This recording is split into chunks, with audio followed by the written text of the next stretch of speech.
आदमी मर गया, लेकिन ये रोते घूम रहे हैं कि इनकी बदनामी हो गई। लोग लाश बनकर गंगा में बहते रहे। इनका दर्द ये है कि इनकी बदनामी हो गई। श्मशानों में जगह नहीं थी, लोग गंगा किनारे दफन हो गए, तमाम घर उजड़ गए, बच्चे अनाथ हो गए। लेकिन ये परेशान केवल इसलिए थे कि इनकी बदनामी हो रही थी। ऑक्सीजन के लिए लोग लाइन लगाए खड़े थे, अस्पतालों में जगह नहीं थी, दवाओं की कालाबाजारी हो रही थी, श्मशान आग उगल रहे थे। लेकिन इनको लगता था कि कुछ भी हो जाए लेकिन बदनामी ना हो।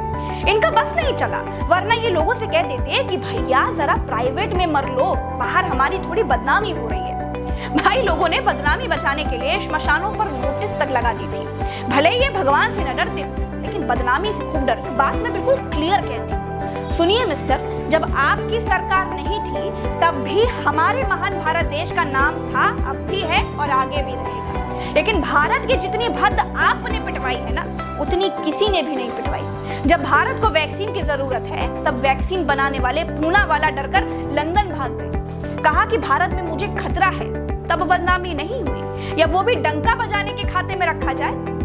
आपदा में मदद के तौर पर केनिया जैसे गरीब देश ने भारत को मूंगफली, चाय, कॉफी वगैरह खाने पीने के लिए भेजा है। भारत को ये दिन दिखा दिया कि केनिया जैसे देश हमें राहत भेज रहे हैं।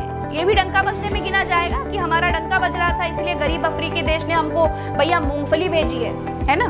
कि आपके कर्मों की सजा भारत देश भुगत रहा है और उससे निकली आह को अखबारों ने छापा। सत्य के सामने आने को आप बदनामी कहते रहे। आप कहिए जो अखबारों ने छापा है, जो विदेशी मीडिया ने छापा है, वो सब झूठ है, कह दीजिए। अगर सच छापा है तो बदनामी कैसे? और अगर सड़क बनाने वाले ठेकेदार ने 2 कौड़ी की सड़क बनाई जिस पर लोग गिर गिर कर मरते गए, तो उससे देश की नहीं ठेकेदार की बदनामी होती है। PWG उसे कभी भी अगला टेंडर नहीं देता। उसी तरह देश है, अगर एक पार्टी की सरकार नाकाम साबित हुई है तो उससे महान देश बदनाम नहीं होगा। उस पार्टी की, उस सरकार की नाकामी दिखाई देती है जिसने देश को बदनामी की दशा तक पहुंचा दिया।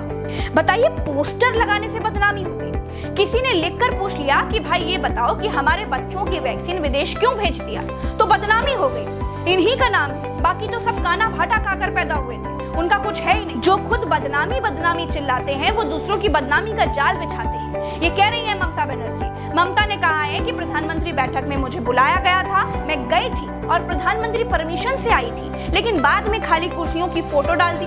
क्यों? क्योंकि बंगाल की और बंगाल की मुख्यमंत्री की बदनामी हो जाए। ममता बनर्जी का कहना है कि बंगाल के भले के लिए अगर प्रधानमंत्री के पैर भी छूने पड़े तो वो छू लेंगे, लेकिन प्रधानमंत्री बंगाल को और बंगाल के मुख्यमंत्री को बदनाम ना करें। If Prime Minister tell me you touch my feet, I will help Bengal. That also I am ready to do. But please don't humiliate me like this. वैसे इससे भी देश की अंतर्राष्ट्रीय स्तर पर बदनामी हो सकती है कि भारत के प्रधानमंत्री जी की बुलाई बैठक में उनके ही देश की मुख्यमंत्री नहीं आती। जैसे गुजरात का सीएम रहते हुए मोदी जी तब तक के प्रधानमंत्री मनमोहन सिंह की बैठक में नहीं जाया करते थे। वैसे खाली कुर्सी दिखाने से बदनामी होती है, लेकिन ये बदनामी प्रधानमंत्री वाले बीजेपी खेमे को सूट करती है। इस बदनामी से खूब सहानुभूति जो